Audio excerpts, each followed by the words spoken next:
Congresswoman Alexandria Ocasio-Cortez outraised every House Democrat, including Speaker Nancy Pelosi, in the third quarter. And this is with her simply relying on individual donors, mostly small individual donors. So no dialing for dollars, no corporate backers, no wealthy donors, but just grassroots support. So this from the New York Post. U.S. Representative Alexandria Ocasio-Cortez raked in more money for her re-election campaign in the last fundraising quarter than any other House Democrat, including Speaker Nancy Pelosi, records show. AOC, a Democratic socialist who reps parts of the Bronx and Queens, raised $1.42 million between July 1st through September 30th, followed by House impeachment czar and U.S. Representative Adam Schiff, who netted $1.26 million, and House Speaker Pelosi, who received $1.145 million. The lion's share of AOC's donations, $1.1 million, were under $200. Political observers told the Post it is unprecedented for a rookie representative in office for less than a year to outraise powerful veteran leaders such as Pelosi and Schiff. So this is crazy, but also, honestly, for me, kind of expected, because AOC is a rare politician that actually stands up for people. That when she was running her campaign to become a congresswoman, wasn't taking any corporate money, wasn't having any private fundraisers, wasn't having any wealthy donors in her campaign. She simply relied on grassroots support, volunteers, and individual donors. And that's how she continues to run as somebody who is now in Congress, compared to the majority of other Democrats and, all Republicans that raise most of their money from large donors, from corporate PACs, from special interests. It is a completely different thing. And I'm going to show you a video, a clip later on in this video, showcasing what that now allows AOC to do as a congresswoman who is uncorrupted. So I'll show you that example later. But first, here is a tweet that she put out in reaction to this fundraising news. While many try to belittle a progressive agenda that centers working people and the public good, in truth, it's more powerful than ever. I haven't picked up a phone once this year to dial for dollars, and I don't meet with corporate lobbyists. That is the power of your grassroots support. So this is, it is amazing how the right wing have tried to turn her into a villain. It is on the face of looking at the actual facts, looking at who she is, who represents her, what she fights for. Again, I'm going to show you an example later. There is no debating this. There is no debating the fact that AOC actually cares about real people, actually stands up for what is right. Yet they try to turn her into some kind of villain because she is so popular. There is no other, if you're one of those weak-minded idiots that have been taken in by the right-wing narrative, be it from Shapiro or Steven Crowder or Fox News or wherever, that try and paint AOC as somebody horrible, take a second, watch their arguments, actually listen to what they are saying, and try to find what is their argument. What are they actually arguing against? And then take a look at what AOC has been doing in Congress, what she's been fighting for, who she's actually been representing, and decide for yourself who's on the right side of this issue, who is actually fighting for you and who isn't. Because if you just for a second don't allow yourself to be taken in by a conservative narrative that is pumped out by elite-funded money, or I should say elites with money funding these right-wing narratives. If you allow yourself just to step back from that for a second and actually look at what AOC represents, who she represents, look at where she gets her money from. Just on the merits, how do you argue against what she is doing? Now, let me just show you a quote here from her before I get into the clip, where, as you're going to see, she takes on special interests in Washington that other politicians are not willing to do. But first, here's a quote here. I intentionally built my campaign to rely on small dollar grassroots support without any corporate money because I felt that's the best way to be accountable to everyday people, said the New York Democrat. It has impacted how I work in Congress in powerful ways I couldn't fully appreciate until I got here. Our political system's reliance on huge sums of money has many negative impacts, but one of the largest is that it takes lawmakers' time away from lawmaking, Ocasio-Cortez said.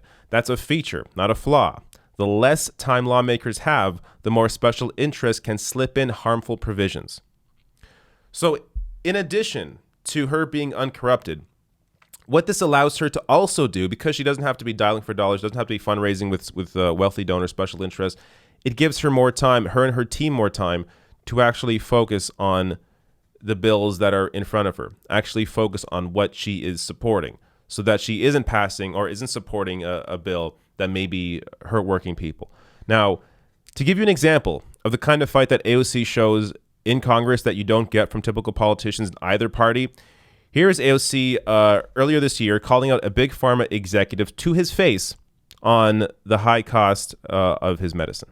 Mr. O'Day, you're the CEO of Gilead. Is it true that Gilead made $3 billion in profits from the sales of Truvada in 2018? $3 billion in revenue. Oh, yes, in revenue. Thank you. And very quickly, the current list price is $2,000 a month in the United States, correct? The current list price is $1,780 in the United States, and just to correct, the $3 billion was a global figure. Okay, for Truvada for PrEP. So the list price is almost $2,000 in the United States. Why is it $8 in Australia? Truvada still has patent protection in the United States, and in the rest of the world it is generic. I can't comment on the price in Australia of the generic medicines, but it is generically available in other parts of the world and will be generically available in the United States as of September in 2020, based upon Gilead agreeing to support generic entries 1 year So early. I think it's important that we notice here that we, the public, we, the people, developed this drug, we paid for this drug, we led and developed all of the grounding patents to create PrEP, and then that patent has been privatized despite the fact that the patent is owned by the public. We refuse to enforce it. There's no reason this should be $2,000 a month. People are dying because of it. So there you go. I covered that clip earlier this year, so I have an entire breakdown of what is actually going on in that clip. But basically, look, generic medicine that all other countries enjoy is the exact same thing as what this big pharma CEO is pushing. But because they have the patents on it in the US, they're able to jack up the price of medicine. I mean, in Canada, we pay like 1/10 the cost on average of what Americans pay. Same with the UK compared to the US. So we pay a lot less for our prescriptions than Americans do. And it's purely because big pharma has a hold on Congress. So if you have more AOCs in the House, in the Senate, then all of a sudden the laws are going to change and you're going to actually have people fighting for you. She is a rare politician. Again, try and argue against this. What is the argument against what she's saying? So this is the kind of thing that conservative outlets are not going to show. They're not going to focus on this because it shows you AOC is actually fighting for the average person.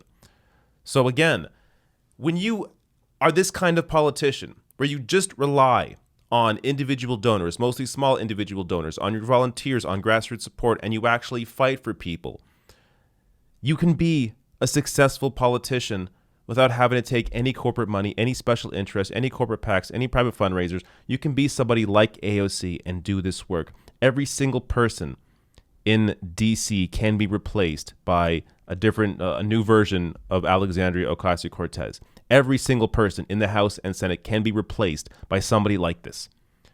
You just have to support the people in your district, in your state, that are running for Congress or running for whatever seat, that are actually fighting for you, actually representing you.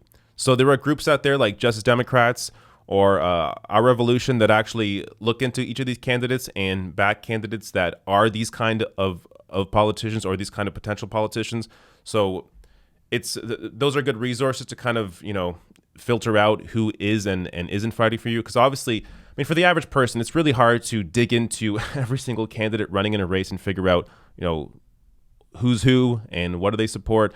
But when you look at groups like the Justice Democrats, it really helps to dwindle down who in your district or your state is actually fighting for you. And again, AOC is one of those Justice Democrats. There are a number of other ones in Congress as well.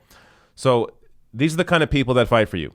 And it is why she's been able to raise this kind of money, why she's been able to out fundraise more than Nancy Pelosi simply on individual donors alone.